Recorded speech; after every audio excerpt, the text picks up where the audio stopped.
आज की इस वीडियो में हम स्पर्शीय ध्रुवीय समीकरणों के लिए वक्रता त्रिज्या ज्ञात करने का फॉर्मूला प्राप्त करेंगे।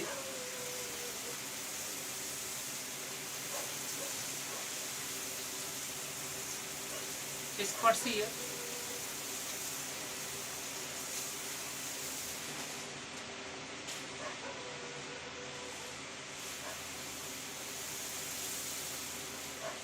ध्रुवीय समीकरणों के लिए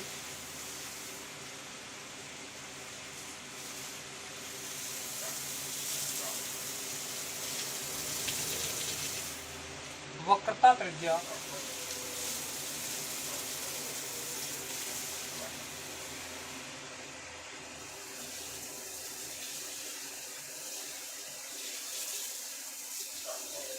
तो इसे ज्ञात करने के लिए देखिए, एक तो ये फॉर्मूला है dr/ds is equal to cos phi, और दूसरा था साइन फाई के लिए।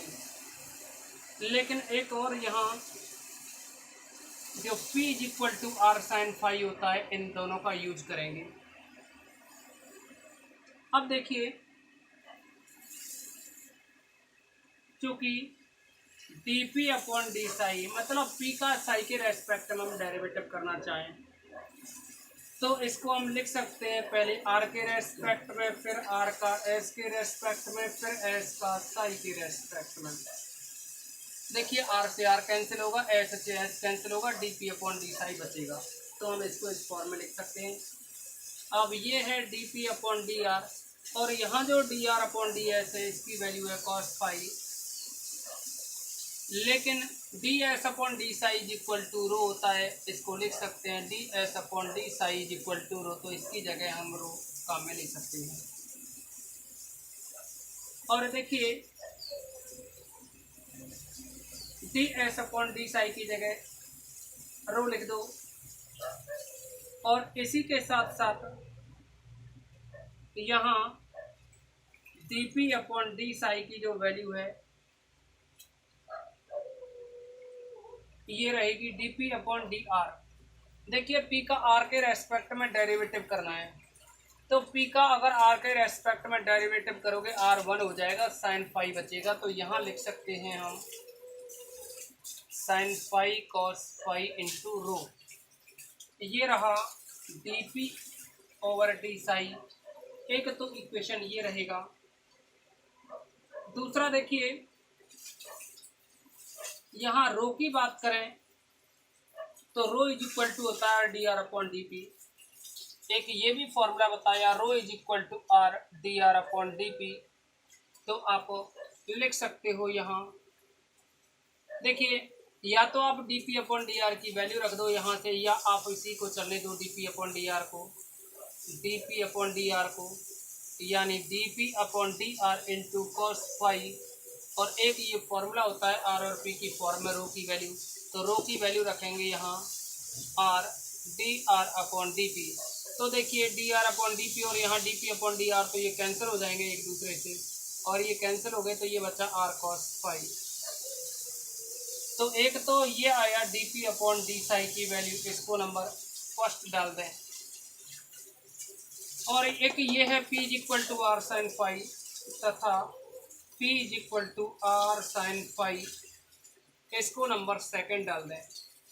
अब अगर दोनों को स्क्वायर करके ऐड कर दें तो ये बन जाएगा 1 स्क्वायर प्लस 2 स्क्वायर इम्प्लाइज। तो देखिए, इसको यहाँ लिख सकते हो p square plus dp/d psi का whole square, p square plus, या तो देखिए अभी इसको स्क्वायर करके ऐड करें तो p square plus dp/d psi का होल स्क्वायर इक्वल टू, यहाँ दोनों को वर्क करके जोड़ोगे तो r square cos square phi plus r square sine square phi बनेगा। आर स्क्वायर कॉमन लेंगे तो साइन स्क्वायर कॉस स्क्वायर 1 हो जाएगा, यानी इधर रहेगा ये ओनली आर स्क्वायर। अब देखिए, अगर हम इसका p के रेस्पेक्ट में डेरिवेटिव करें, differential with respect to p,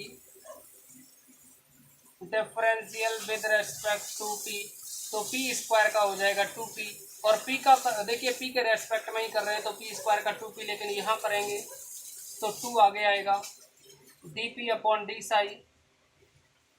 और अभी तो पावर का किया है, अब D p upon d Sai का करो तो ये हो जाएगा d2p upon d psi square. लेकिन देखिए करना तो हमें p के रेस्पेक्ट में है, लेकिन ये तो अभी p का साई के रेस्पेक्ट में हुआ, लेकिन अभी साई का और करना होगा p के रेस्पेक्ट में। तो ये हो जाएगा D psi upon d P, D psi upon d P equal में जो आर स्क्वायर है इसका करेंगे p के रेस्पेक्ट में तो आर स्क्वायर का होगा 2r, और फिर r का करोगे तो p के रेस्पेक्ट में d r upon d p. तो देखिए d p upon d psi और d psi upon d p cancel हो जाएंगे। जैसे ही ये कैंसिल होंगे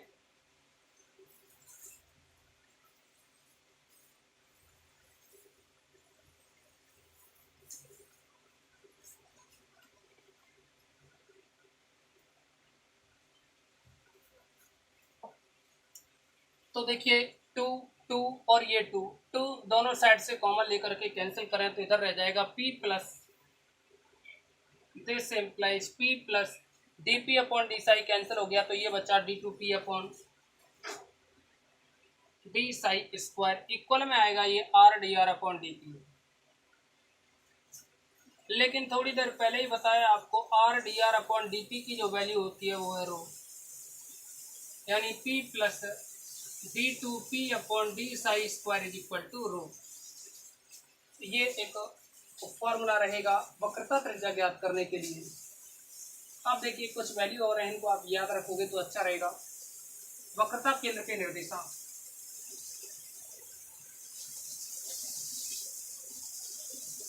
वक्रता केंद्र के निर्देशांक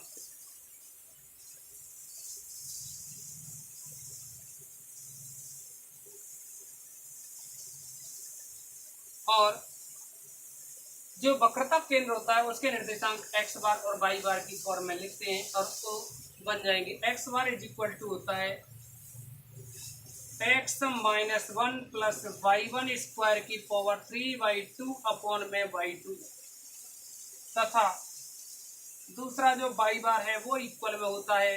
देखिए y बार की बात करें तो ये बनता है y plus 1 plus y1 square upon में y2, और यहाँ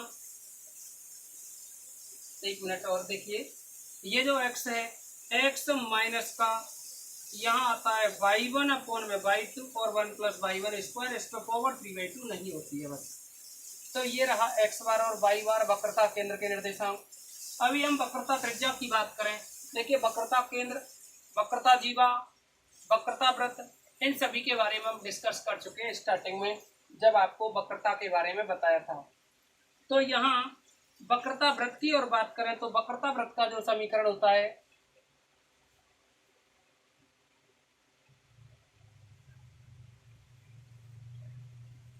वक्रता वृत्त का समीकरण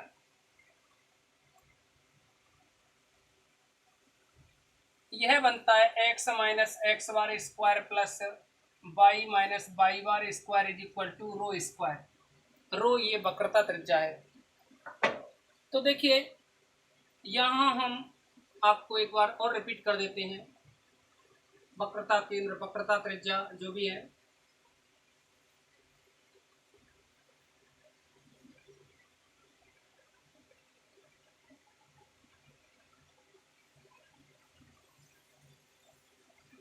तो जैसा कि हम बता रहे थे आप लोगों को, मान लीजिए ये कोई वक्र है, ये वक्रता त्रिज्या है यहाँ CP। तो अगर ये जो CP वक्रता त्रिज्या है तो CP को त्रिज्या मानते हुए, C को केंद्र मानते हुए और CP त्रिज्या लेते हुए जो वृत्त बनता है वो कहलाता है वक्रता वृत्त। इसके साथ एक होती है वक्रता जीवा। तो मान लीजिए P से कोई जीवा जा रही है जो वक्र को या वृत्त को Q पॉइंट पर काट रही है, तो ये जो PQ बनी ये हो गई वक्रता जीवा। अब देखो वक्रता वृत्त हो गया, वक्रता जीवा हो गई, इनकी ही मेन जरूरत पड़ेगी। अब इसके बाद में दो बातें और रहेंगी। एक तो रहेगी वक्रता जीवाओं की लंबाई।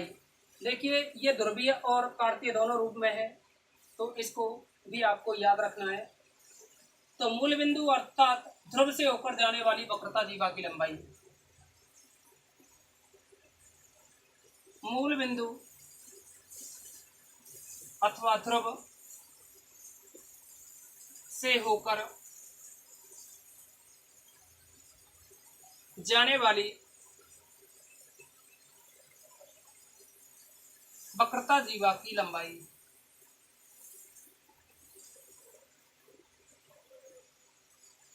तो ये बनती है 2 रो साइन फाई। दूसरा होता है ध्रुवांतर रेखा पर लंब। देखिए ज्यादातर इसी की जरूरत पड़ेगी और किसी की नहीं पड़ेगी। ये तो होता है फर्स्ट, इसी के साथ सेकंड,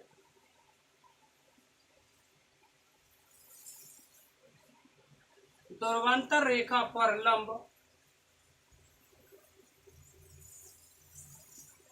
वक्रता जीवा की लंबाई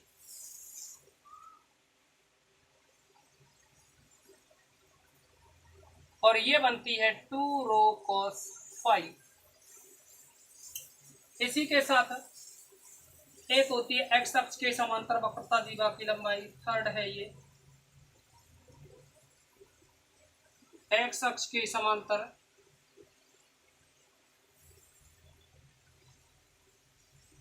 वक्रता जीवा की लंबाई। तो देखिए एक तो एक्स अक्ष के समांतर और एक है वाई अक्ष के समांतर वक्रता जीवा की लंबाई। तो ये तो बनती है 2 rho sine phi sine psi और ये होती है 2 रो कॉस साई, ये बनती है। इसी के साथ अब कुछ प्रॉब्लम के बारे में डिस्कस करेंगे। थ्योरी तो आपकी 4th चैप्टर की कंप्लीट हो जाती है। अब हम डिस्कस करने वाले हैं कुछ प्रॉब्लम के बारे में। तो देखिए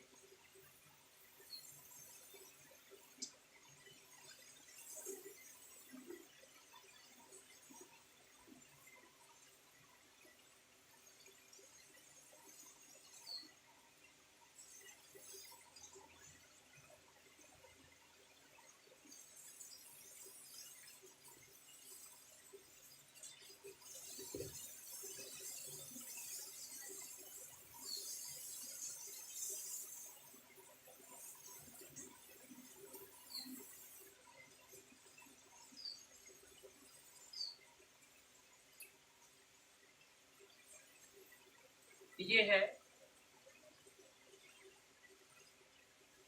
एग्जाम्पल सेकंड रहेगा। ये दिया है यदि वक्र का पदिक समीकरण p square is equal to r 4 upon r square plus a square हो तो सिद्ध कीजिए। मतलब आपके लिए दिया है यदि p square is equal to r 4 upon में r square plus a square, तो आपको प्रूव करना है ये rho is equal to r square plus a square की पावर 3/2 अपॉन में r square plus 2 a square, ये हमें प्रूव करना है। तो देखिए इसे प्रूव करने के लिए आर के रेस्पेक्ट में डेरिवेटिव करेंगे और आर के रेस्पेक्ट में डेरिवेटिव करने के लिए थोड़ा इसको इजी करते हैं। और हमसे पूछा है रो की वैल्यू। तो देखिए आप लोगों को हम पहले ही जिक्र कर चुके हैं, अगर पी और आर में रिलेशन हो, पी और आर में अगर रिलेशन हो तो रो इज इक्वल टू होता है R D r upon d P. ये फॉर्मूला हम आपको बता चुके हैं। तो अगर हम आर का पी के रेस्पेक्ट में कर लें या पी का आर के रेस्पेक्ट में डेरिवेटिव करें यहाँ से और इस फॉर्मूले में वैल्यू रखें तो जो सॉल्यूशन प्रूव करवाया निकल आएगा। तो देखिए यहाँ थोड़ा इजी बनाने के लिए हम इसको क्रॉस मल्टीप्लाई करके लिख रहे हैं p square into r square plus a square is equal to r 4। इसका डेरिवेटिव करें with respect to r, differential with respect to r. तो पी स्क्वायर है, देखिए पी स्क्वायर का करना पड़ेगा, इसमें यू इंटू बी लगेगा तो पी स्क्वायर का 2p, पी का करेंगे तो D P over D R. First वाले का डेरिवेटिव सेकंड वाले को यूं ही लिखेंगे, फिर प्लस अब पी स्क्वायर को यूं ही लिखेंगे, r square plus a square का डेरिवेटिव करें तो ए स्क्वायर का 0 और आर स्क्वायर का होगा 2r, तो ये हो गया 2r। इक्वल में R4 का करेंगे तो ये बनेगा 4R3। तो देखिए यहाँ से dr/dp का हो या dp/dr हमें निकालना है। तो पहले 2pr² इनको एक साइड में करें। देखिए 2 से 2 कॉमन लेकर के 4 को 2 टाइम कैंसिल करें तो ये आएगा p dp/dr r² plus a² is equal to, ये रहा r² और 2 और है साथ में तो 2r², माइनस में ले जाओगे इसको p²r। और इसी के साथ देखिए अगर आप dp/dr को यहाँ वैल्यू रखने के लिए dr/dp बनाए तो इसको राइट साइड में ले जाइए। ये बनेगा p r² plus a² is equal to 2r² minus p²r। ये जाएगा राइट साइड में dr/dp, ये बन जाएगा राइट साइड में जाएगा। इधर लेफ्ट साइड में dp/dr है तो राइट साइड में dr/dp हो जाएगा। अब देखिए यहाँ से अगर आप r को कॉमन लेकर के इधर रखें तो ये बनेगा p r² plus a² is equal to, यहाँ से r कॉमन लिया जाए तो 2r माइनस का p² और ये r कॉमन, इसके साथ ही ये है dr/dp। देखिए r/dp की वैल्यू रो लिख सकते हैं यहाँ, लेकिन ये टर्म है वो इसके अपॉन में आ जाएगी, यानी pr² प्लस का a² अपॉन में 2r माइनस का p² is equal to r dr/dp। और r/dp की वैल्यू होती है रो, तो यहाँ रो लिखेंगे तो ये बनेगा rho is equal to p r² plus a² upon में 2r माइनस का p², ये बन जाएगा। तो उम्मीद करते हैं आप लोगों की समझ में ये प्रॉब्लम आई होगी। इसी के साथ एक और प्रॉब्लम के बारे में डिस्कस करते हैं।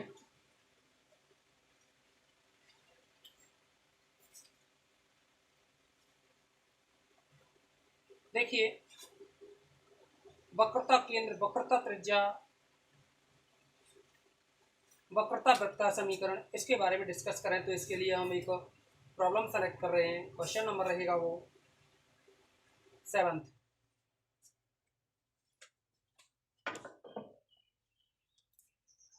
तो 7th नंबर का जो क्वेश्चन है जिसके बारे में हम बात करने जा रहे हैं वो दे रखा है। देखिए उसी की हेल्प से 7th 8th दोनों क्वेश्चन होंगे और उसमें प्रॉब्लम कुछ ज़्यादा ही रहेंगी, कई पार्ट्स हैं उसके।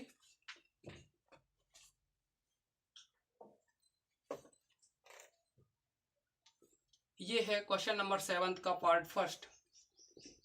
ये कहा है y is equal to x³ plus का 2x² प्लस x प्लस 1 और कहा है पॉइंट 01 पर वक्रता केंद्रों को ज्ञात करो।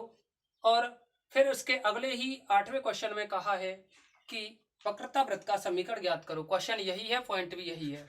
तो हम एक ही क्वेश्चन में एक तो वक्रता केंद्र और एक वक्रता वृत्त, इसके समीकरणों के बारे में बात करेंगे।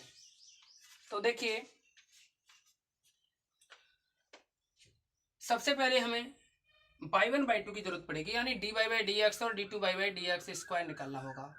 Differential with respect to x, तो y का करेंगे ये बनेगा dy/dx, x³ का होगा 3x² प्लस का, और ये 2x² का होगा 4x प्लस x का 1 और 1 का 0।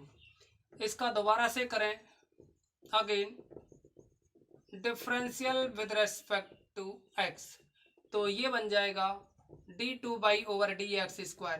देखिए इसको y1 कह सकते हो और इसे y2 कह सकते हो आप। यहाँ ये रहेगा 6x प्लस का 4। अब देखिए 0 1 पर y1 की वैल्यू, मतलब x की जगह 0 रखना, y की जगह 1, तो x की जगह 0 रखोगे 0 0 तो 1 रह जाएगा ये। और जो y2 की वैल्यू है इसकी चर्चा करें तो देखिए यहाँ भी 0 रखना होगा, x की जगह 0 रखो तो y2 निकलेगा ना, x की जगह 0 y की जगह 1, तो y तो है ही नहीं यहाँ, x की जगह 0 रखोगे तो 4 रह जाएगा y2 की वैल्यू, यानी y1 y2 निकला है हमारे पास। तो अब हम x बार और y बार की चर्चा करेंगे। x bar is equal to, आपको फॉर्मूला बताया हमने, x माइनस का y1 अपॉन में y2 और 1 प्लस y1², ये था। इसमें अगर हम वैल्यू डालें तो देखिए x की जगह है यहाँ 0, x की जगह 0 माइनस y1 अपॉन y2 करें तो यानी 1/4, इसी के साथ 1 प्लस y1² यानी 1², तो ये अगर कैलकुलेट किया जाए तो 1 + 1 2 होगा, 2 से 4 2 टाइम, और 2 टाइम कैंसिल होगा तो -1/2 आएगा। ये रहा माइनस का 1/2। इसी के साथ बाई बार की भी वैल्यू निकालें तो देखिए बाई बार की जो वैल्यू होती है y bar is equal to by minus का प्लस का 1/2 1 + y1² ये था। अब देखिए यहाँ जो बाई की वैल्यू है वो है, बाई की वैल्यू x की वैल्यू 0, बाई की वैल्यू 1, तो यहाँ बाई की वैल्यू 1 + 1/2 की जो वैल्यू है वो है 4, और यहाँ रहेगा 1 + y1², तो y1 की वैल्यू 1 है। कैलकुलेट करें तो 1 1 2 होगा, 2 से 4 2 टाइम कैंसिल, तो ये आया 1 + 1/2, तो ये कैलकुलेट करें 2 + 1 3 3/2।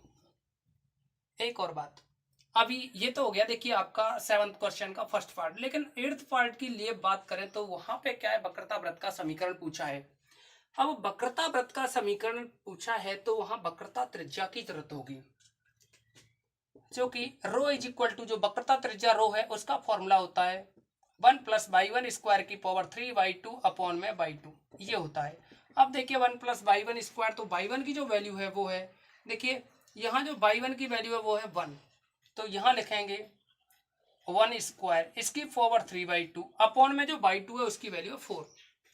तो आप देखिए 1 + 1 2 होगा, 2 की पावर 3/2 यानी इसका मतलब हुआ 2√2 अपॉन में 4 है। तो आप देखिए अगर आप √2 से मल्टीप्लाई कर लें ऊपर नीचे, या फिर 2 से 4 को कैंसिल करो तो ये √2/4 आएगा, √2/2 आएगा। इसको भी अगर √2 से 2 को डिवाइड करें तो ये रहेगा 1/√2, ये रहेगी रेडियस रो। अब वक्रता वृत्त का समीकरण पूछा जाए आपसे तो देखिए वक्रता वृत्त के समीकरण की चर्चा करें।